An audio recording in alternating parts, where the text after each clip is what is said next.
नमस्कार मित्रों, आज की इस वीडियो में मैं आप सभी से शेयर करने वाली हूँ कजरी तीज की व्रत कथा। इस कथा का बहुत ही महात्म्य है। ऐसी मान्यता है जो विवाहित स्त्री पुरुष संतान की कामना करते हैं उन्हें तीज व्रत की जो कथा का श्रवण अवश्य करना चाहिए। तीज जो व्रत रखा जाता है, कजरी तीज का जो व्रत रखा जाता है वो भाद्रपद मास के कृष्ण पक्ष की तृतीया तिथि को रखा जाता है, यानी रक्षाबंधन के 3 दिन बाद इस व्रत को रखा जाता है और बहुत महात्मा बताया गया है इसका। तो भाद्रपद मास की कृष्ण पक्ष की तृतीया तिथि में जो निसंतान स्त्रियां होती हैं उनको संतान प्राप्ति की कामना के लिए ये व्रत करना चाहिए और इस कथा को श्रवण जरूर करना चाहिए। पौराणिक कथा का बहुत महात्म्य है, तो आज इस कथा को मैं आप सभी को सुना रही हूँ। आशा करती हूँ कि माता भगवती और भगवान शिव आप सभी की मनोकामना पूर्ण करेंगे। तो जब आप इस कथा का श्रवण करेंगे, आप अपने राइट हैंड में कुछ पुष्प ले लीजिएगा, कुछ फूल ले लीजिएगा, कुछ दक्षिणा ले लीजिएगा और 8 गेहूं के दाने गिन के लिया जाता है, तो आप उसको जरूर लीजिएगा। तो कथा इस प्रकार से है कि गरीब ब्राह्मण और ब्राह्मणी एक नगर में रहा करते थे। ब्राह्मण की पत्नी एक दिन तीज के व्रत के लिए अपने पति से सत्तू लाने के लिए कहती हैं। ब्राह्मणी कहती हैं कि आज मेरा व्रत है तो तुम कहीं से सत्तू का प्रबंध कर देना। तो कहीं से भी सत्तू लेकर आप आइए, हमारा प्रबंध कर दीजिए। तो ब्राह्मण के पास सत्तू खरीदने के पैसे नहीं थे, वो काफी गरीब था।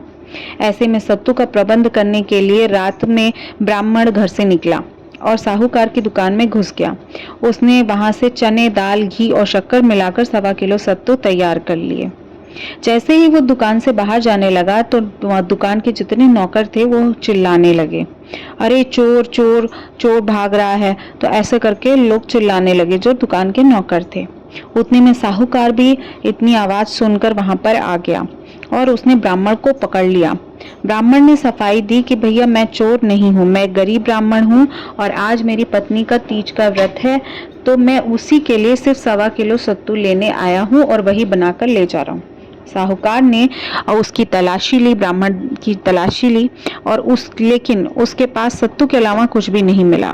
इधर चांद निकल आया था और ब्राह्मणी बेसब्री से इंतजार कर रही थी। वो प्रतीक्षा कर रही थी कि कब उसके पति जो है वो सत्तू लेकर आए, लेकिन वो सत्तू लेकर नहीं आ रहे थे। ब्राह्मण की बात सुनकर इधर साहूकार को बहुत दया आई। उसने कहा, आज से तुम्हारी पत्नी मैं अपनी धर्म बहन मानूंगा और मैं उसको सत्तू इस प्रकार से दान कर रहा हूँ। साहूकार ने ब्राह्मण को सत्तू के साथ साथ गहने दिए, रुपए दिए, मेहंदी दी और बहुत सारा धन दिया और फिर सभी को मिलाकर कजली माता की पूजा की। कहते हैं उस ब्राह्मण के दिन फिर गए और कजली माता की कृपा से सभी के अच्छे दिन आ गए और उस साहूकार को भी दिन दोगुनी और रात चौगुनी तरक्की मिली। तो इसी मान्यता के अनुसार कजली माता की कृपा से, माता पार्वती की कृपा से, भगवान भोलेनाथ की कृपा से, इसी प्रकार से आप सभी का सौभाग्य बना रहे, आप सभी का सुहाग बना रहे और आप सभी संतानवान रहें। इसी मनोकामना के साथ आज की इस वीडियो को हम खत्म करते हैं।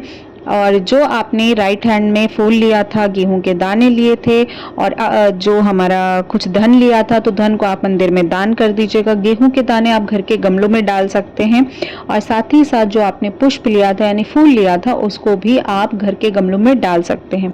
माता भगवती आपकी सभी मनोकामना को पूर्ण करें। आप सभी के लिए कजरी तीज का पर्व मंगलमय हो, सौभाग्य प्रदायिनी हो। इसी मनोकामना के साथ मिलते हैं नेक्स्ट वीडियो में। तब तक के लिए हर हर महादेव।